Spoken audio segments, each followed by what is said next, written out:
శ్రీ గురుభ్యో నమ. ధర్మ సందేహాల్లో భాగంగా ఒక అది వేళాకోళంగా ఉంటుందనుకోండి. ఇది అంటే మనకు అడ్వర్టైజ్మెంట్లు వస్తుంటాయండి.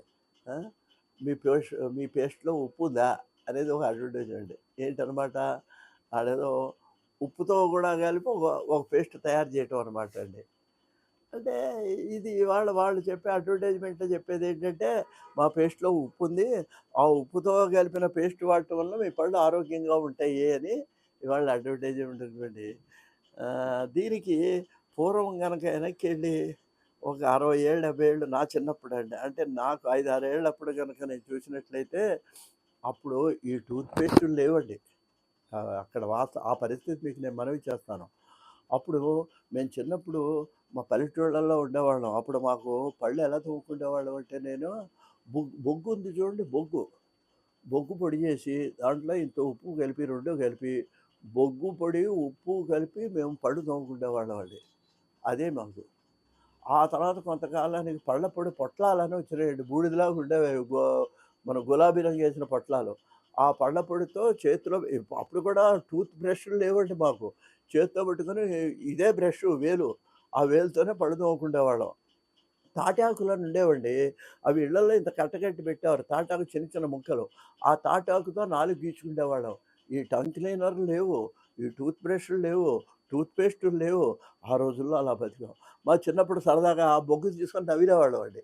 నవిలేసి దాంట్లో ఇంత ఉప్పు కలుపుకొని దాంతో పళ్ళు తోముకునేవాళ్ళం. బొగ్గును, ఉప్పుతో పళ్ళు. అంటే అప్పటినుంచి ఉందండి ఉప్పు. అంటే ఉప్పు పంటికి మంచిది. ఇంకా కొంతమంది ఏం చేసేవాళ్ళు అంటే, మన చిన్నప్పుడు కొంచెం పెద్దవాళ్ళు ఏదో బయట దేశానికైనా బయటకి ఎక్కడికో పల్లెటూళ్ళలో దూరంగా వెళ్ళి వచ్చేటప్పుడు ఓ వేప చెట్టు కనిపిస్తే ఇంత పుల్ల తెంపుకొని వేప పుల్లతో పళ్ళు తోముకునేవాళ్ళండి.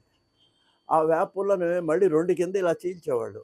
అదే టంగ్ క్లీనర్. అంటే దాంతోనే నాలుక గీచుకునేవాళ్ళు. అయిపోయింది అంతే, మొహం కడుక్కోవడం అయిపోయిందండి వాళ్ళకి. దారిలోనే వస్తూనే అయిపోయేవి ఇవన్నీని.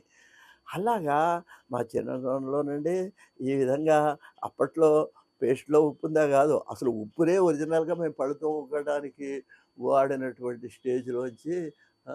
అప్పుడు మాకు ఈ సబ్బులు గూడానండి, ఒక లక్స్ సబ్బు ఒకటి, రెక్సానా ఉండేదండి.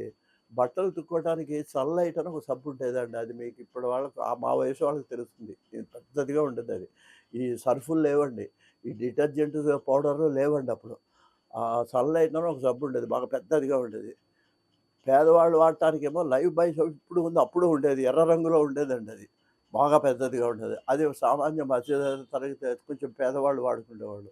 ధనవంతులైతేనేమో మైసూర్ శాండిల్ అని ఉండేది, వాడుకునేవాళ్ళు. ఆ! చిన్నప్పుడు ఎన్నో ఇబ్బందులు పడ్డామండి మేము. ఇవాళ తరానికి అవన్నీ తెలియదు. చెప్పులుండేవి కాదు మాకు. ఎలిమెంటరీ స్కూల్‌కెడితే కాళ్ళకి చెప్పులుండేవి కాదు. ఓ పలకబట్టి పట్టుకొని అంటే సామాన్యులు 90% స్థితి. అప్పుడు సంపన్నులు ఉన్నవాళ్ళు ఉన్నారనుకోండి.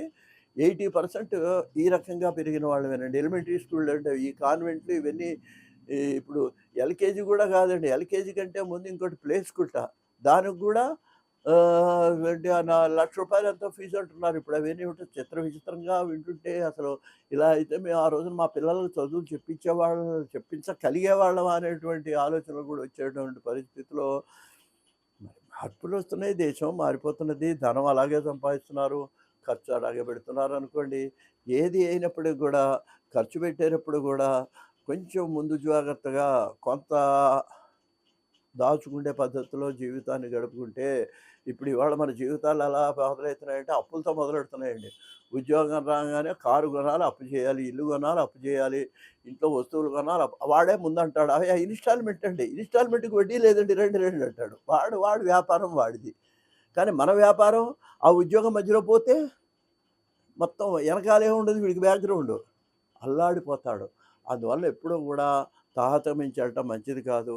మనం ఉన్నంతలో మనం వెళ్ళినట్లయితే మరి సుఖమైన జీవితం గడపడానికి ఆస్కారం అవుతుందని మనవి చేస్తూ స్వస్తి.